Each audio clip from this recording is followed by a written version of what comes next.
Hello friends, welcome to my YouTube channel. मैं हूं दिव्या शर्मा। दोस्तों, लोग अक्सर शरीर में सूजन को नज़रअंदाज कर देते हैं। इसे लाइटली लेना बिल्कुल गलत है, यानी नज़रअंदाज करना बिल्कुल गलत है। सूजन को मेडिकल भाषा में एडिनो कहा जाता है। कुछ लोगों के हाथ पैरों में आई सूजन कुछ समय के बाद अपने आप ठीक हो जाती है, लेकिन कई बार ये सूजन लंबे टाइम तक रहती है। सूजन शरीर के कई अंगों में जैसे चेहरे पर, हाथों पर, पैरों पर, हथेलियों पर, पैरों के पंजों पर भी आ सकती है। ऐसे में सूजन का कारण जानकर इसका इलाज संभव है।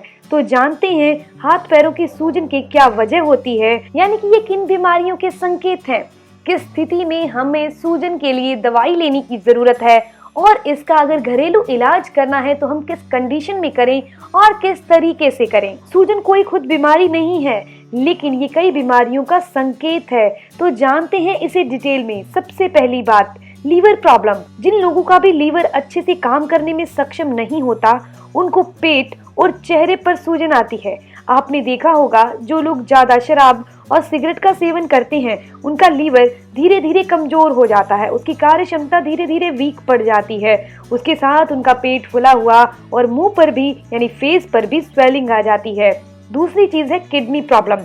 जिन लोगों की किडनी की कार्य क्षमता वीक होती है, उनको सबसे पहले फेस यानी चेहरे पर स्वेलिंग आती है, स्पेशली आंखों के नीचे। उसके बाद उनके पैरों पर सूजन आती है और फिर पैरों में पिंडलियों पर भी सूजन आ जाती है, यानी टांगों में पिंडलियों पर भी सूजन आ जाती है। तीसरा है हार्ट प्रॉब्लम। जिनको हार्ट डिजीज होती है, यानी दिल अच्छे से काम नहीं करता, उनके हाथों पर सबसे पहले स्वेलिंग आती है। चौथा है लंग्स यानी फेफड़े। जिनके फेफड़ों में पानी भर जाता है या पेट में पानी भर जाता है, उनकी पूरी बॉडी पर ही स्वेलिंग एक साथ आ जाती है। शरीर का वजन बढ़ने या ज्यादा टाइम तक एक ही जगह पर बैठे रहने से या खड़े रहने से, प्रेग्नेंसी उम्र में, बढ़ती उम्र में, सही से खाना नहीं खाने की वजह से शरीर में स्वेलिंग आ जाती है। जो लोग एक्सरसाइज नहीं करते या फिर किसी टाइप की और सर्जरी हो रखी होती है या डायबिटिक पेशेंट होते हैं, उन्हें भी हाथ, पैर या चेहरे पर स्वेलिंग आ जाती है। खून में प्रोटीन की मात्रा कम होने से भी सूजन आ जाती है। कुछ लोगों को पैरों पर सूजन होती है, दर्द नहीं होता, लेकिन उस जगह पर रंग जो है थोड़ा डार्क पड़ जाता है, यानी हल्का ब्राउन सा दिखने लगता है उस स्वेलिंग वाले एरिया पर। छूने पर वहाँ गर्म लगता है और ऐसे लगता है कि इसके अंदर कोई मवाद भरा हो। इसके अलावा बिना किसी बड़ी बीमारी के, यानी कि लीवर है, फेफड़े है, हार्ट है, ऐसी बड़ी बीमारी के बिना भी अगर बॉडी में कुछ ऐसे मिनरल्स की कमी हो जाए तो भी बॉडी पर स्वेलिंग आ जाती है। हाथ पैरों में ऐंठन रहने लगती है, हाई बीपी की प्रॉब्लम हो जाती है, मांसपेशियों में दर्द रहने लगता है। वो एक मिनरल है पोटेशियम। अगर शरीर में पोटेशियम की कमी हो जाए तो हाथ पैरों पर स्वेलिंग आ जाती है। ये चीज लोगों में ज्यादातर होती है। वीडियो में आगे चलते हैं, लेकिन उससे पहले आपसे एक रिक्वेस्ट है कि आप हमारे एक और चैनल हेल्दी लाइफ मोटिवेशन को जरूर सब्सक्राइब करें। अगर आप भी अपनी मोटिवेशन को अप करना चाहते हैं, अपने अंदर पॉजिटिव एनर्जी को भरना चाहते हैं। यानी कि बहुत कम लोग ऐसे हैं जिन्हें किसी प्रॉब्लम के कारण, बड़ी बीमारी के कारण फेस पर या फिर पूरी बॉडी पर स्वेलिंग आती है, लेकिन बॉडी में पोटेशियम की कमी के कारण स्वेलिंग ज्यादा आती है। पोटेशियम सोडियम के साथ मिलकर शरीर में एनर्जी पैदा करता है। पोटेशियम की कमी से शरीर में सोडियम बढ़ जाता है, जिससे हाई बीपी की भी प्रॉब्लम हो जाती है। सोडियम बॉडी में बढ़ने पर हाथ पैर, बॉडी में स्वेलिंग भी बढ़ जाती है। या फिर जब हम अपनी डाइट में नमक का सेवन ज्यादा करते हैं और पानी बहुत कम पीते हैं, जितना भी हम साल्ट ले रहे हैं हमारी बॉडी में ही स्टोर रह रहा है, यूरिन के थ्रू ये बाहर नहीं हो पा रहा। चाहे सोडियम है या नमक, एक ही चीज होती है। पानी कम पीने से यूरिन भी कम आता है और हाथ पैरों पर स्वेलिंग होने लगती है। सोडियम का काम है जितना भी हम पानी पीते हैं वो बॉडी से बाहर नहीं हो पाए और वो बॉडी में ही स्टोर रहे पानी, और जितना ज्यादा हमारी बॉडी में पानी रहेगा, टॉक्सिन्स बॉडी से बाहर नहीं हो पाएंगे और वो स्वेलिंग का रूप ले लेगा। इसीलिए सबसे बड़ी बात है कि जब भी आपको शरीर में कहीं भी स्वेलिंग लगे तो डॉक्टर की सलाह जरूर लें।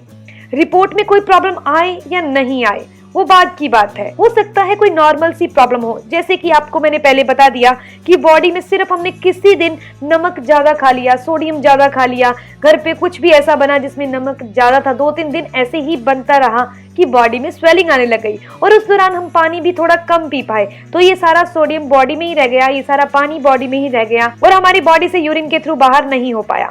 इसीलिए आपको क्या करना चाहिए, उस टाइम उस कंडीशन से बचने के लिए उन दिनों आप सोडियम खाना यानी नमक खाना एक बार बिल्कुल बंद कर दीजिए। अपनी डाइट में फ्रूट्स और वेजिटेबल, बॉइल्ड वेजिटेबल को आप देखेंगे कि 1 से 2 घंटे में ही स्वेलिंग बॉडी की सारी उतर जाएगी। इसके दूसरी तरफ ये भी हो सकता है कि आप हल्की सी स्वेलिंग को चेक करवाने डॉक्टर के पास जाएं और आपको कोई बड़ी प्रॉब्लम का सामना करना पड़ जाए। इसमें मैं आपको कोई डरा नहीं रही, लेकिन स्वेलिंग की जांच करवाना जरूरी है आपके लिए, हम सब के लिए। इसके अलावा सूजन बार बार अगर और लंबे टाइम तक रह रही है तो इस जांच में आपको बिल्कुल भी देरी नहीं करनी, ताकि पता चल सके कि आखिर ये स्वेलिंग क्यों हो रही है। अगर आप शराब का सेवन रोजाना करते हैं, दर्द की गोली ले रहे हैं कोई, अगर आपको पहले कभी भी पी लिया हुआ था, आप दमे के मरीज हैं और उसकी मेडिसिन लेते हैं, आपको बीपी की प्रॉब्लम है और उसकी भी आप रोजाना मेडिसिन लेते हैं, और अगर आपके फेस पर या चेहरे पर कहीं भी स्वेलिंग है तो तुरंत डॉक्टर से मिलना जरूरी है। ऐसे केसेस में स्वेलिंग होने पर मरीज की जांच होनी बहुत आवश्यक है। वीडियो में आगे चलने से पहले मैं आपको बताना चाहूंगी कि अगर आपको ये वीडियो अच्छी लग रही है तो आप लाइक जरूर करिएगा, और अगर आप ऐसी ही हेल्थ से संबंधित और जानकारी चाहते हैं तो मेरे चैनल को जरूर सब्सक्राइब कर लीजिएगा। तो अब बात करते हैं स्वेलिंग को घरेलू तरीके से हम कैसे दूर करें। तो दोस्तों, अगर पैरों में स्वेलिंग हो रही है तो पैरों के नीचे सबसे पहला काम करना है 1 या 2 तकिए लेकर ही सोएं, ताकि जो पैर है वो हार्ट के लेवल से ऊपर हो जाएं और ब्लड का सर्कुलेशन ठीक से होता रहे। सूजन को दूर करने के लिए पानी जरूर पीना चाहिए। कम से कम 10 से 12 गिलास पानी दिन में जरूर पीजिए, ताकि शरीर में ब्लड और ऑक्सीजन की सप्लाई अच्छे से हो सके। जब हम पानी पर्याप्त मात्रा में, यानी जितनी हमारी बॉडी को जरूरत है उतना पिएंगे तो हमारे शरीर में सूजन कम होगी। दोस्तों, सूजन को दूर करने के लिए धनिये का पानी पीना बहुत अच्छा है। अभी गर्मियां चल रही हैं तो धनिये का पानी तासीर का ठंडा होता है। गर्मियों के मौसम में आप इसे रोजाना बड़ी आसानी से पी सकते हैं। इसके लिए आपको क्या करना है, आधा लीटर पानी लेना है, उसमें 2 चम्मच धनिये के बीज डाल लीजिए और उसे रात भर ढक कर रख दीजिए। सुबह आपने इस पानी को बॉईल कर लेना है। आपने इस पानी को दिन में 2 बार पीना है, यानी कि 1 गिलास आप इसमें से खाली पेट सुबह पी लीजिए और 1 गिलास शाम के टाइम जब 4 से 5 बजते हैं, उस टाइम खाली पेट होता है, उस टाइम आप सिप सिप करके पी लीजिए। इससे शरीर में किसी भी प्रकार की इन्फ्लेमेशन यानी स्वेलिंग दूर होती है। दूसरा है अदरक। अदरक इन्फ्लेमेशन को दूर करने की बहुत अच्छा सोर्स है और कोई साइड इफेक्ट भी नहीं है। आपको क्या करना है, आधा चम्मच क्रश की हुई अदरक लेनी है, 1 कप आपने पानी लेना है। इसके अलावा आपने नींबू की कुछ बूंदे लेनी है, साथ में आप चाहें तो शहद भी ले सकते हैं। अगर आप डायबिटिक पेशेंट हैं तो शहद का इस्तेमाल नहीं करें। तो अब जानते हैं आपने इसे तैयार कैसे करना है। आपने 1 कप पानी को अदरक डालकर उसे 3 से 4 मिनट के लिए सिम फ्लेम पर गर्म करना है। इसके बाद आप इस पानी को छान लीजिए। फिर आपने इसमें 10 से 12 बूंदे नींबू के रस की मिक्स कर देनी है। उसके बाद अगर आपने शहद डालना है तो इसे हल्का सा गुनगुना कर लीजिए और उसमें शहद मिक्स कर लीजिए। अगर आप शहद नहीं डालना चाहते तो गुनगुना करने के बाद आप इसे पी लीजिए। आप इसे किस टाइम पिए, तो आप इसे दोपहर के खाने के 1 घंटे बाद धीरे धीरे चाय की तरह पी लीजिए, या फिर आप सुबह नाश्ते 1 घंटे के बाद भी पी सकते हैं। अदरक में बहुत सारे औषधीय गुण पाए जाते हैं जो शरीर के लिए काफी फायदेमंद होते हैं। यह एंटी इन्फ्लेमेशन प्रॉपर्टी से भरा हुआ है, इसीलिए इसका इस्तेमाल दर्द और सूजन को दूर करने के लिए किया जाता है। इसके अलावा उबले हुए आलू खाने से बॉडी में से सोडियम जितना भी है वो फ्लश आउट हो जाता है, चाहे वो यूरिन के थ्रू हो या फिर मल के थ्रू हो। नेक्स्ट है नींबू पानी। दिन में 1 गिलास से 2 गिलास नींबू पानी पीना टॉक्सिन्स को बॉडी से बाहर करने और हाथों पैरों पर आई स्वेलिंग को दूर करने के लिए कारगर है। अगर आप इन चीजों को घर पर तैयार नहीं करना चाहते या फिर आपके पास टाइम नहीं है तो आप मार्केट में मिलने वाली एक बहुत ही इजी चीज को ले सकते हैं, जिसे आपको तैयार नहीं करना होगा, और वो इन्फ्लेमेशन को भी दूर करती है, यानी स्वेलिंग को दूर करती है, सूजन को दूर करती है। आपने क्या करना है, एप्पल साइडर विनेगर का लेना है। 2 चम्मच आपने एप्पल साइडर विनेगर ले लिया। इसके साथ आपने 1 गिलास पानी लेना है, नॉर्मल पानी लेना है। आपने सुबह खाली पेट इन दोनों चीजों को मिक्स करके पी लेना है। एप्पल साइडर विनेगर यानी कि सिरके के अंदर एंटी माइक्रोबियल गुण होते हैं, जिसके कारण सारी की सारी सूजन दूर हो जाती है। इसके अलावा आप स्वेलिंग को दूर करने के लिए कौन सी सब्जियां खा सकते हैं, तो ब्रोकली का सेवन करना बहुत अच्छा है। ब्रोकली में एंटीऑक्सीडेंट भरपूर मात्रा में होते हैं जो बॉडी की सूजन को दूर करते हैं, सूजन से लड़ने में बहुत मदद करते हैं। इसके साथ साथ इसके सेवन से हार्ट डिजीज और कैंसर का खतरा भी टलता है। अगर आप नॉन वेजिटेरियन हैं तो फिश यानी मछली को अपनी डाइट में शामिल कीजिए। इसमें ओमेगा 3 फैटी एसिड जैसे EPE और DHA का सबसे अच्छा सोर्स है।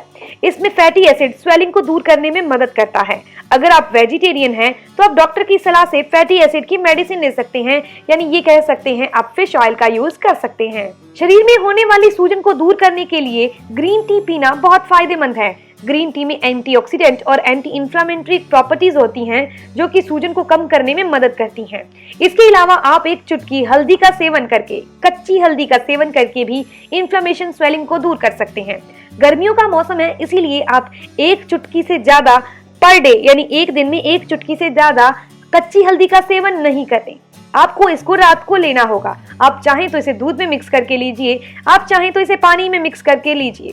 कच्ची हल्दी कैसे ले सकते हैं आपने चाहे तो पानी 1 गिलास गर्म कर लिया, आपने चाहे दूध 1 गिलास गर्म कर लिया, इसे हल्का सा ठंडा कर लिया, पूरा गुनगुना नहीं करना लेकिन पूरा उबला हुआ भी नहीं होना चाहिए। उसके बाद आपने इसमें 1 चुटकी हल्दी मिक्स कर देनी है और इसे पी लेना है रात को सोते टाइम। नेक्स्ट है, आप सलाद में चुकंदर और खीरे को शामिल कीजिए। चुकंदर बॉडी को डिटॉक्स करता है और खीरे में बहुत अच्छी मात्रा में पानी और फाइबर होता है। इसके अलावा आप रोजाना exercise, workout, aerobics, yoga, walk कुछ भी कीजिए, यानी कोई भी फिजिकल एक्टिविटी कर सकते हैं। कम से कम 30 मिनट की फिजिकल एक्टिविटी कीजिए जो खून और ऑक्सीजन के प्रवाह को सही रखती है, बॉडी को रोज डिटॉक्स होने में मदद करती है। तो इस वीडियो में मैंने आपको बताया हमारे हाथ, पैरों या बॉडी में सूजन किन किन कारणों से आती है, कौन कौन सी बीमारियों के संकेत हैं और उन्हें हम घरेलू तरीके से कैसे दूर कर सकते हैं। अगर आपको ये इन्फॉर्मेशन अच्छी लगी तो लाइक जरूर करिएगा और अपने फ्रेंड्स के साथ जरूर शेयर करिएगा। अगर आपके कोई सवाल है तो जरूर पूछिए, आपके हर एक सवाल का जवाब जरूर दिया जाएगा। अगर अब तक आपने मेरे चैनल को सब्सक्राइब नहीं किया तो जरूर सब्सक्राइब कर लीजिए और बेल आइकन पर प्रेस करना बिल्कुल ना भूलें, ताकि मेरी और नई इन्फॉर्मेशन और वीडियोस आप तक सबसे पहले पहुंचती रहें। मिलते हैं नेक्स्ट वीडियो में, तब तक के लिए stay healthy, always be happy. Thank you for watching my video. Okay, bye.